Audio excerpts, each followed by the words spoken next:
September we met, I could tell by your smile. You hadn't been with a good girl like me in a while. Yeah, you were impressed, couldn't leave me alone.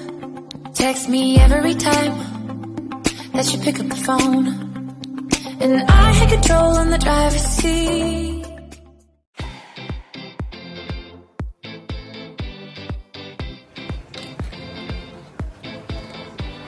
Sa puwit natin bubuksan kasi mas malambot ang puwet kaysa sa mukha. So, nahugasan na natin yan.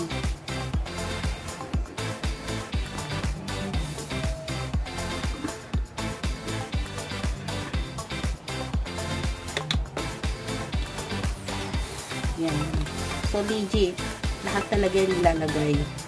Hindi yan pakita lang. Pag mga anak ko, pag pagkain ng mga anak ko, kinukomplete ingredients ko talaga yan. Ito, ilagay na ito sa freezer. Para maging creamy ice candy talaga. So, creamy ice candy. Tinry ko ang Alaska. Kasi Alaska naman yung mga gatas namin. Pati nga dapat fresh milk eh. Kaya lang. Hindi na rin nakapili. Kasi sabi ng mga bata, hindi nga. Selectable, kanilang ginagamit. Yan. We will see if this one is creamy or not. Yan. So, yan. 45 milk. So, pwede ito inuman ng ganito. So, madali naman ito mabuksan. Kasi, ito ko lang naman natin lock sa lalim. So, yan. No.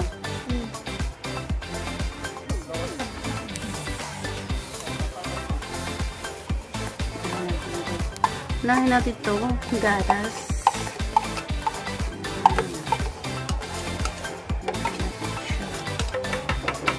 Dalawa yan.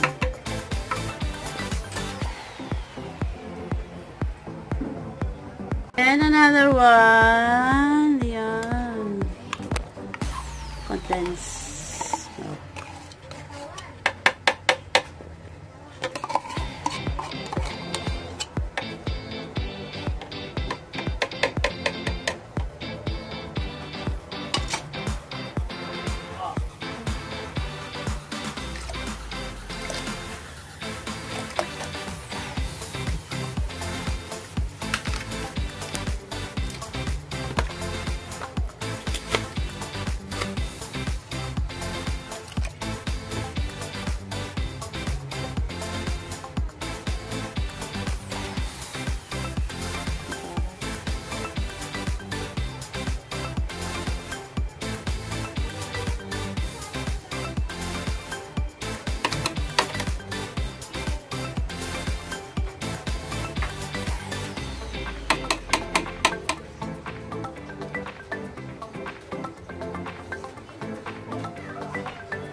Yan, maglalagay tayo ng avocado.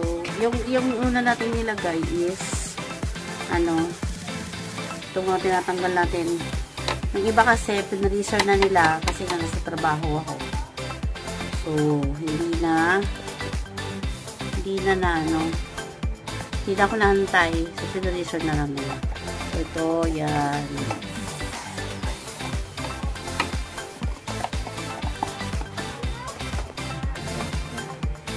I-blender lang natin siya. Wait, kailangan ko nabasahan ito.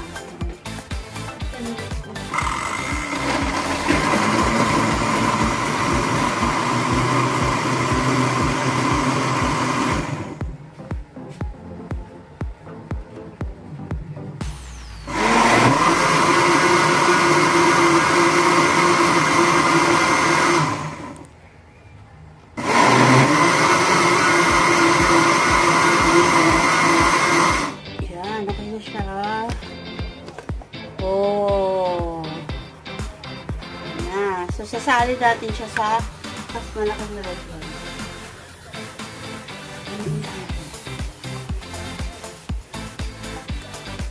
So, dito na lang.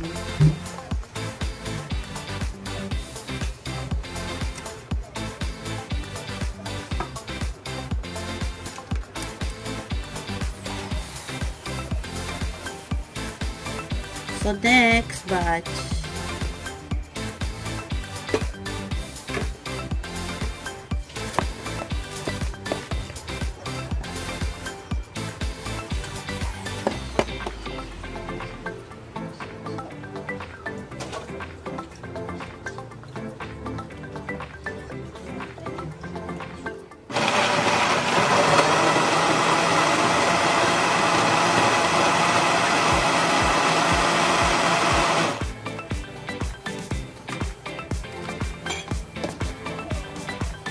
Napaka-creamy.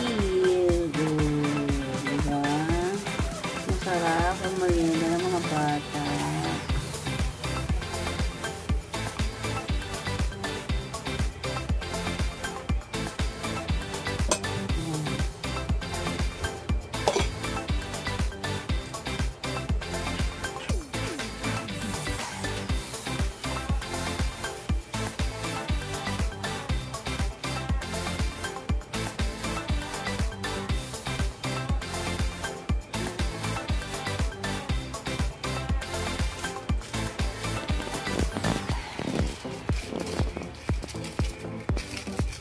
Lumabas ka na.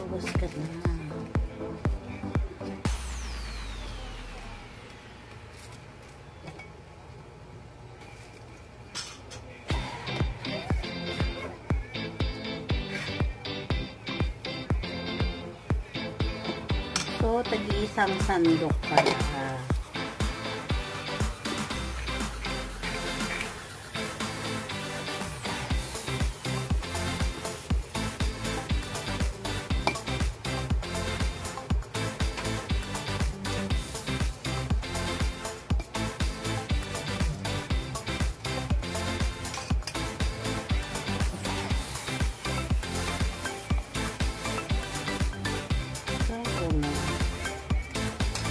Masyadong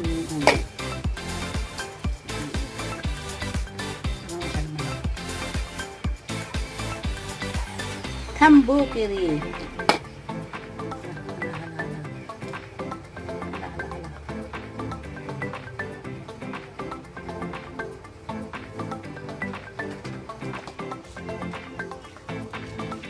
Grabe yung it naman dito. Parang basta okay pa ng ganito kasi may hawakan.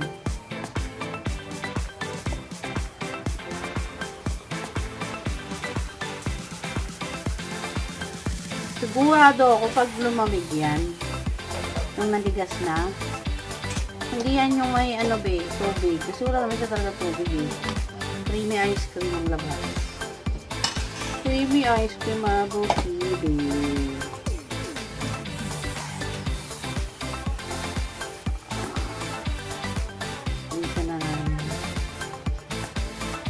Dumami.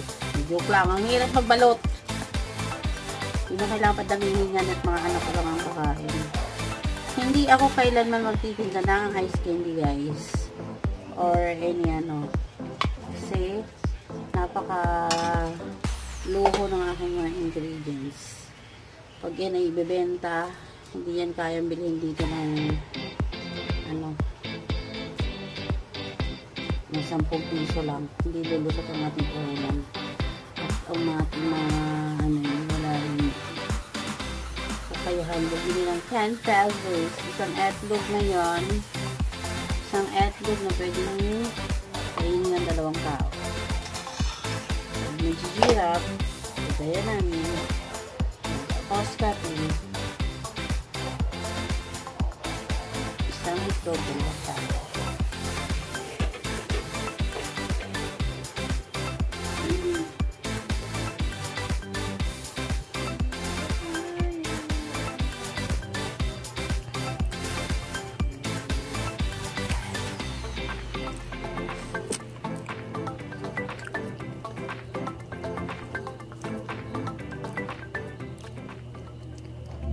But my hands are slipping off the wheel. Now the tables have turned.